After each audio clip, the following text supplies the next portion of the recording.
ఆనాడు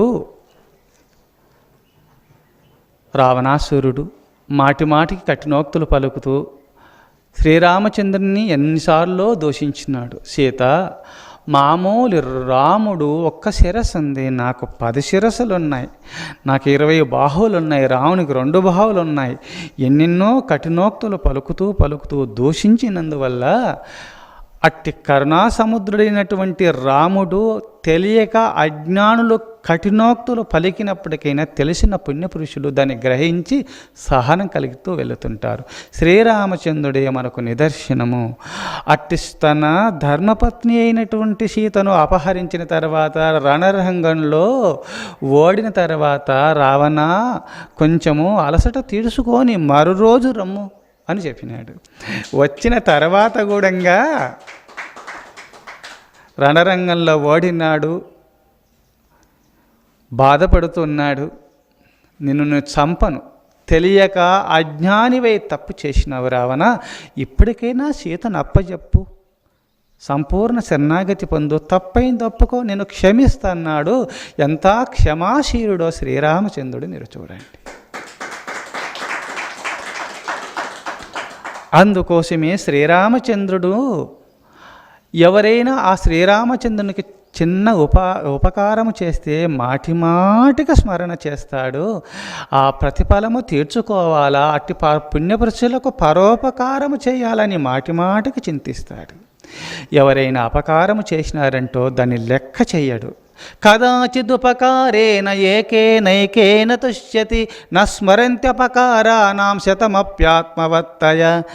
ఎవరైనా అపరాధములు 100 కొలది చేసినా, 1000 కొలది అపరాధములు చేసినప్పటికైనా 100 కొలది మనసును నిగ్రహించుకున్నందువల్ల ఆ శ్రీరామచంద్రునికి ఎవరైనా దూషించిన లెక్క చేయడు.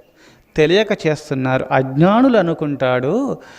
శాంతంలో సమస్తమును గ్రహించే శక్తి వస్తుంది, దివ్య జ్ఞానోదయం కలుగుతుంది.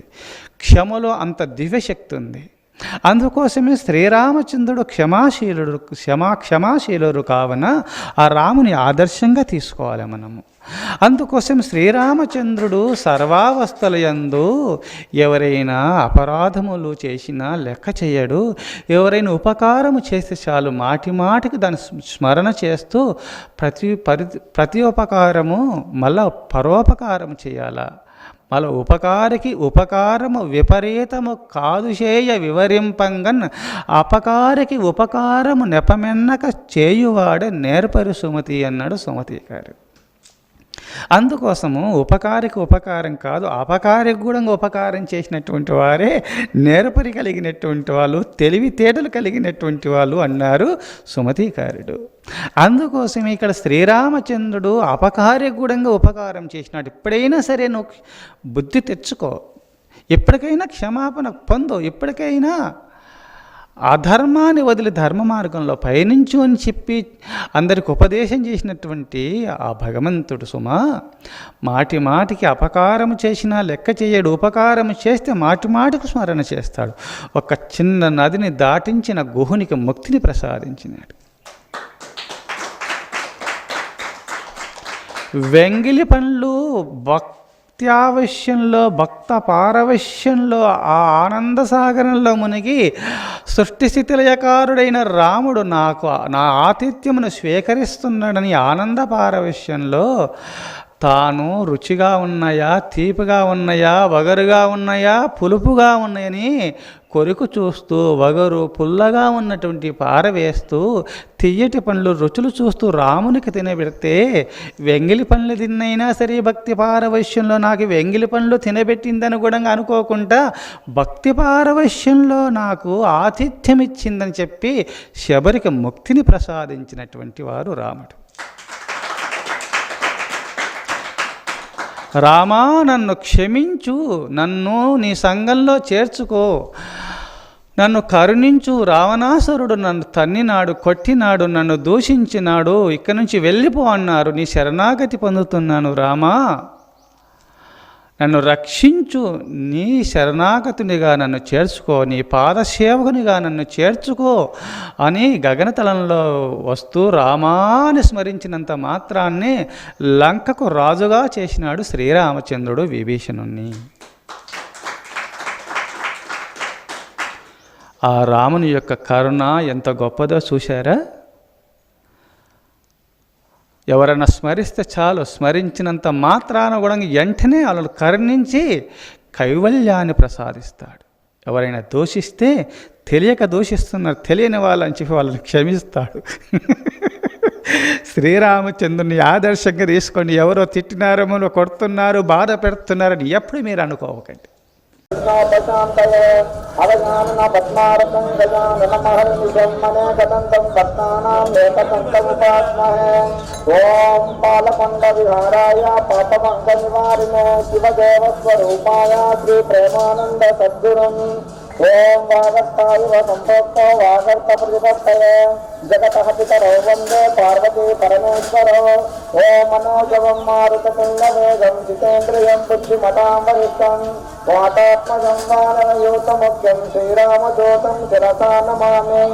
ఓం సహనావవతో సహనౌ భునక్తో సహ వీర్యం కరవావహై తేజస్వినావచ్చందాంసి యస్య పర్ణాని యస్తం వేద సమేతవిత అతస్వార్థం ప్రతిపాద్యసాధన ప్రవృత్తా విషయ ప్రవాళాః అతస్య మూలాని సంతతాని కర్మానుబంధేన మనుష్యలోకే నరూపమస్యేహ తతోపలభ్యతే నాంతేన జాతం న సంప్రతిష్ఠా అశ్వత్థమేనం సువిదేఢమూలం అసంగతత్రేణ తుదేన చిత్వా తతఃపదం తత్పరిమార్జితవ్యం యస్మిన్ గతానా నివర్తంతి భూయః తమేవ చాద్యం పురుషం ప్రపద్యే యతః ప్రవృత్తిః ప్రతితా పురాణి నిర్మాణమాహాజితసంగత ఆధ్యాత్మనిత్యా వినివర్తకామాః దండైర్విముక్తా సతతత్సంగే గత్యంత్య మౌఢాః పదమవ్యయం తథా నతత్పాసయతే సూర్యో న శశాంకో న పావకః యద్గత్వానాని వర్తంతే తద్ధామ పరమం మమ మమైవాంసో జీవలోకే జీవభూత సనాతనః మాసోత్రైతస్వస్వజనంచ రసనాంగ్రహణమేవచ అధిష్టాయ మనస్యాయ విషయానుపసేవత పుత్రామంతం శ్రితం వాతే బింజానం వాసనాన్వితం విమోఢానాను పశ్యంతే పశ్యంతే చానుచక్షుషః యతంతో యోజనశ్చైనం పశ్యంతి ఆత్మన్యవస్థితం యతంతో క్రోధాత్మానో నైనం పశ్యంత చేతసః యథా విశ్వగతం తేజ జగద్భాషయతే కలం యచ్చంద్రామసి యచ్చాగ్నో తత్తేజ విద్ధిమామకం గామా విశ్వచ భూతాని ధారయామ్యహమోజసా పుష్ణామి చౌషధి సర్వా సోమో భూత్వా రసాత్మకః అహం వైశ్వానరో భూత్వా ప్రాణినాం దేహమాశ్రితః ప్రాణాపానా సమాయుక్తః పచామ్యన్నం చతుర్విధం సర్వస్య చాహం హృదిసన్నివిష్టో మత్తస్మదీర్జ్ఞానమపోహనం చ వేదశ్చ సర్వైరహమేవ వేద్యో